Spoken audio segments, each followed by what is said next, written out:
everybody! Today we're going to be going over the bones of the upper extremity or the arm.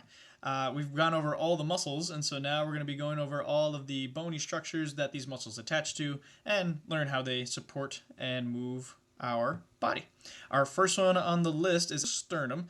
We can focus in on here. And the sternum, this program doesn't label it, but it is consisting of three parts.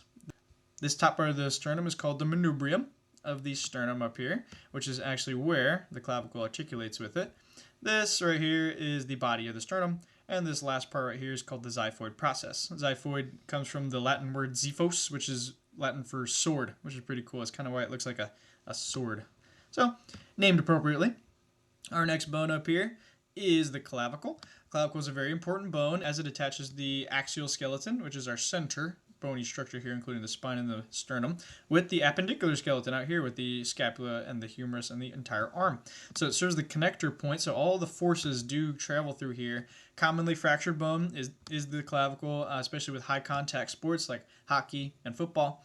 So right here, the bony prominences here that we kind of need to know clinically would be just basically that the clavicle right here, this is called the sternal end. Over here is called the acromial end, as it articulates with the acromion out there. It is shaped and it angles back from posterior to anterior, depending on which way you look at it. That is the clavicle here. Our next bone on the list is very important, is the scapula, also known as the shoulder blade. And the scapula has a lot of bony prominences on it, as a lot of muscles attached to the scapula.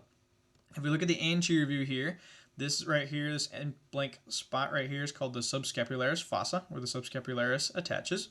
Moving on here, this is just called the medial border, as this is medial to the body. Right here is the superior angle. Down here is the inferior angle. And then right here would be the lateral border of the scapula. As we come up, we can see this little divot here. It's called the suprascapular notch. As we talked before, is where the transverse ligament sits, and then the suprascapular artery goes over it, and the suprascapular nerve goes under it to go and innervate the infraspinatus and supraspinatus. Moving on here, we have the coracoid process, Latin for crow's head, as it kind of looks like a crow's head, beak a little bit. Up here, we have the acromion right here, which articulates with that with the clavicle to form the AC joint, which is located right there. Moving on, we're going to spin the scapula here. We can see right here is our glenoid fossa, where the humerus sits in the shoulder joint. Here is the supraglenoid tubercle, where the long head of the bicep and the labrum attach. And right here is the infraglenoid tubercle, where your long head of the tricep attaches.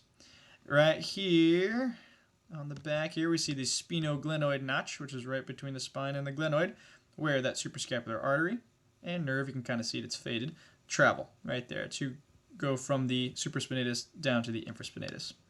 Down here we have a couple more on the posterior aspect of the scapula. Up here is the supraspinatus fossa, where the supraspinatus sits. This is the spine of the scapula, right there. And here's our infraspinatus fossa, where the infraspinatus sits. And that is all the major bony prominences of the scapula. Moving on to our big upper arm bone is the humerus, and the humerus has a head and a neck. So it has two, this is considered the head right here, this dome shaped part.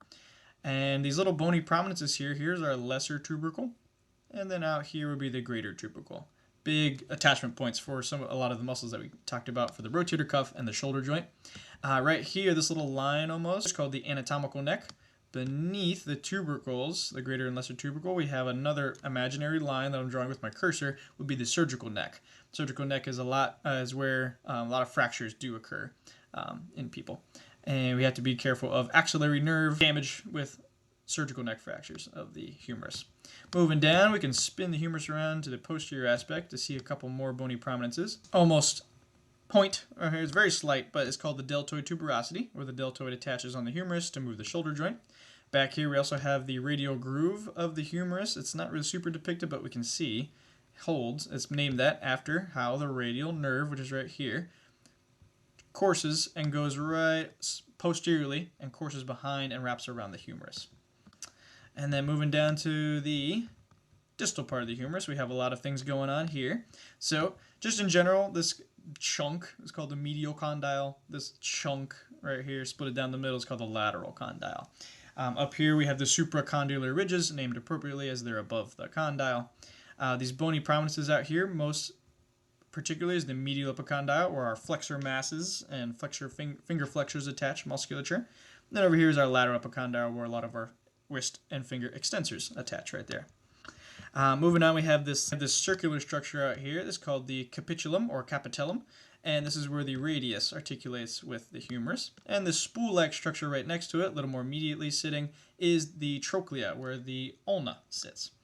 Right here we have a little divot. If I can go to the lateral view, you can kind of see it here. And this divot right in this space is called the coronoid fossa, where the coronoid process of the ulna fits into. And then over here we also have a radial fossa, not too deep as well, that sits right there. And then if we spin the humerus all the way around, we can check the back, and we can see another big divot right here, which is the olecranon fossa, where the olecranon process of the ulna sit. Speaking of the ulna, that will be our next bone we focus on. The ulna has a lot of things going on proximally, and so this is the best view where you can kind of see these two structures here. Posteriorly, we have the olecranon process, which fits into the olecranon fossa of the humerus. Then the trochlear groove right here, which fits into the trochlea of the humerus. And then the coronoid process right here, which fits into the coronoid process, or fossa of the humerus. This little notch right here almost, this is the radial notch of the ulna to fit the radial head. And then if we move our way down to distally, we have the head of the ulna, which is more distally towards the wrist, and that little point right there is called the styloid process of the ulna. Its near brother, which is right next to it, is the radius. And here's our radius. We have the head up here instead of down there like the ulna is. So this would be the head. Right here is your neck of the radius. This bony prominence right here is the radial tuberosity, where the biceps attaches. And so that's responsible for the elbow flexion and supination like we talked about in the other video. As we come down here, we can see distally, we see the end of our radius here, and we have another styloid process out here. And you can see how the bone gets a little thicker as you make your way distally. And then this little notch right there is the ulnar notch of the radius to fit the ulnar head right there. Okay, moving on to the wrist bones. The group, they are known as the carpal bones. There are 8 of them. There's a proximal row right here, and then there's a distal row right here. So there's 4 and 4 in each row, so it's pretty good. A mnemonic that I like to learn and talk about is so long the pinky, here comes the thumb. And we'll go over that as each of those, it's a mnemonic to help memorize what we're talking about. First one on the list is the scaphoid. Interesting thing about the scaphoid is that is the most commonly fractured carpal bone, typically when you fall and you try to catch yourself on an outstretched hand. And a unique thing about the scaphoid is that with scaphoid fractures, there's a high risk of avascular necrosis, or it's where the proximal part of the scaphoid starts dying. As it has poor blood flow, the scaphoid is arterially supplied by the radial artery distally to proximally. So the proximal part doesn't have great blood flow, and so if there is a fracture and it splits completely and separates the artery, it doesn't have very good recurrent blood flow and could start necrosing or dying inside of your hand, which is good to get it checked out. Clinical tip: tenderness and pain within the anatomical snuff box located in between compartment number 1 and 3 of the extensor compartments. That is your sign that you could possibly have a scaphoid fracture, and you should get it checked out by a clinician. Next up, we have the lunate, named after its almost moon shape right here, and is in the central part of your hand. Here is our triquetrum, which is located a little more immediately. Sitting on top of the triquetrum is the pisiform. And there is our pisiform right there. And that was the proximal row of the carpals. Moving on to the distal row is right here. We'll start with our hamate. Interesting thing about the hamate is it has a hook on it. And you can see that hook right here. And we call that the hook of the hamate. Sitting in between the hook of the hamate and the pisiform would be the transverse ligament there, which is where Guillen's canal is, which is where our ulnar nerve travels. Over this way is the capitate, the largest of our carpal bones. This is the pillar. This is the central rock pillar of the carpals, the strongest, the most supportive with all of our ligamentous connections, and is very stable, supporting the third ray, or the center of the hand, which is the middle finger. Next to that, going laterally, is the trapezoid, and then articulating with a thumb is the trapezium. So that mnemonic again would be starting at the thumb from the bottom row, so long the pinky, and then you go up and then go to the thumb. here comes the thumb. All right, moving on to the hand bones. This next set articulating with the carpals to form the carpo-metacarpal joint are the metacarpals. You have metacarpal 1, 2, 3, 4, and 5. And these are in the meat of your hand right there. And they form those CMC joints along this ridge. Moving up to the fingers, we'll start with the thumb. We have phalanges. The rest of it is phalanges, and they're just named proximally, middle, or distal. The thumb only has a proximal and distal because the thumb only has one joint. Right here is the IP, or the interphalangeal joint, right there. If we move on to the fingers here, so here's our proximal phalange, middle phalange, and distal phalange, and that trend follows the same way for all of our fingers. And that forms right here is called the MCP joint. There, the metacarpal phalangeal joint, makes sense. Right here, here, here, and along this ridge, like this, and it flexes like so via the lumbricals. And then right here, between the middle and the proximal, we have the proximal interphalangeal joint, the PIP.